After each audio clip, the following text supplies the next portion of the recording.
Friends, आइए आज हम बात करते हैं डिसेबिलिटी एक्ट 2016 की।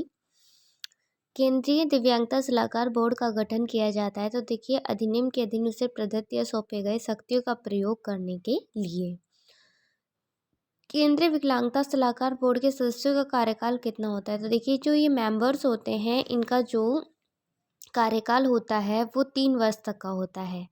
केंद्रीय विकलांगता सलाहकार बोर्ड के सदस्य अपना त्यागपत्र किसे सौंप सकते हैं, तो ये केंद्रीय सरकार को सौंप सकते हैं।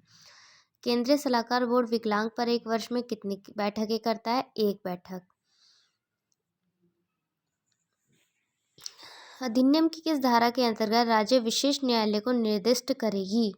सेक्शन 84 के अकॉर्डिंग किसी सेशन कोर्ट को इस अधिनियम के अपराधों के विचारण के लिए विशेष कोर्ट के रूप में अभिहित करेगी हाई कोर्ट की मुख्य न्यायमूर्ति की सहमति से राज्य सरकार को। राज्य उच्च न्यायालय के मुख्य न्यायमूर्ति के परामर्श से राज्य सरकार किस न्यायालय को विशेष न्यायालय अभिहित कर सकेगी? सेशन कोर्ट को। विशेष लोक अभियोजक की नियुक्ति हेतु विधिक व्यवसाय होना चाहिए 7 वर्ष से अन्यून। दिव्यांगजन अधिकार अधिनियम 2016 के किस अध्याय में अपराध व शास्तियों का उपबंध है? तो चैप्टर 16 में।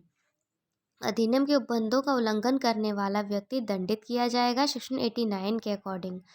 जो व्यक्ति अधिनियम में उसके अधीन बनाए गए नियम उपबंधों का उल्लंघन करता है वह दंडित किया जाएगा जुर्माने से जो 10,000 रुपये से अधिक होगा। यदि कोई व्यक्ति अधिनियम का 1 से अधिक का उल्लंघन करता है तो वह दंडित किया जाएगा न्यूनतम 50,000 व अधिकतम 5 लाख के जुर्माने से। कंपनियों द्वारा कारित अपराध के लिए कौन दंडित किया जाएगा? कंपनी का भार साधक, स्वयं कंपनी का वह अधिकारी से सहमति से अपराध हुआ है। अधिनियम की किस धारा के अंतर्गत कंपनी अपराधी और दंडनीय होती है? सेक्शन 90 के अकॉर्डिंग। दिव्यांगता का फायदा ऐसा कोई व्यक्ति लेता है जो उसके योग्य नहीं है तो वह दंडित किया जाएगा जुर्माने से और कारावास से। संदर्भित दिव्यांगजनों के आश्रित किसी फायदे के कपटपूर्वक लेने के लिए कितना दंड है? कारावास जिसकी अवधि 2 वर्ष तक हो सकेगी या जुर्माना जो 1 लाख तक हो सकता है। अधिनियम की किस धारा के अंतर्गत दिव्यांग के लिए आश्रित फायदे को कपटपूर्वक लेने के लिए दंड का प्रावधान है? सेक्शन 91 के अकॉर्डिंग।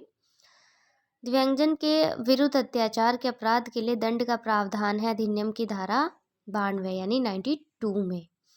दिव्यांगजन के विरुद्ध अपराध करने वाला दंडित किया जाएगा न्यूनतम 6 माह के कारावास से।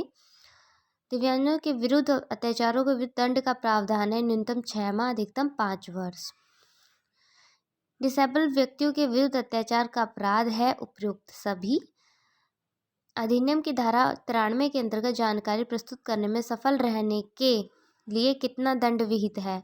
25,000 रुपये तक का जुर्माना। न्यायालय के आदेश के अनुसरण में दस्तावेज पेश करने में असफलता हेतु दंड का प्रावधान है जुर्माना जो 25,000 रुपये तक हो सकता है।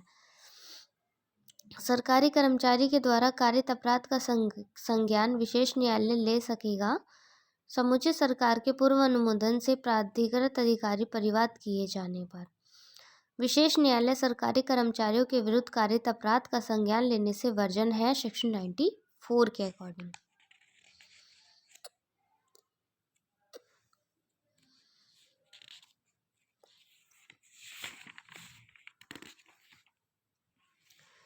अधिनियम के अंतर्गत नियम बनाने की शक्ति प्राप्त है केंद्र सरकार व राज्य सरकार दोनों को। केंद्र सरकार को नियम बनाने की शक्ति किस धारा के अंतर्गत दी है? धारा 100 के अंतर्गत। राज्य सरकार को नियम बनाने की शक्ति 101 के अंतर्गत। किस अनुसूची में संशोधन करने की शक्ति? अधिनियम की जो अनुसूची है उसमें संशोधन करने की शक्ति किसे प्राप्त होती है? समूचे सरकार को। ठीक है, चलिए, थैंक्स।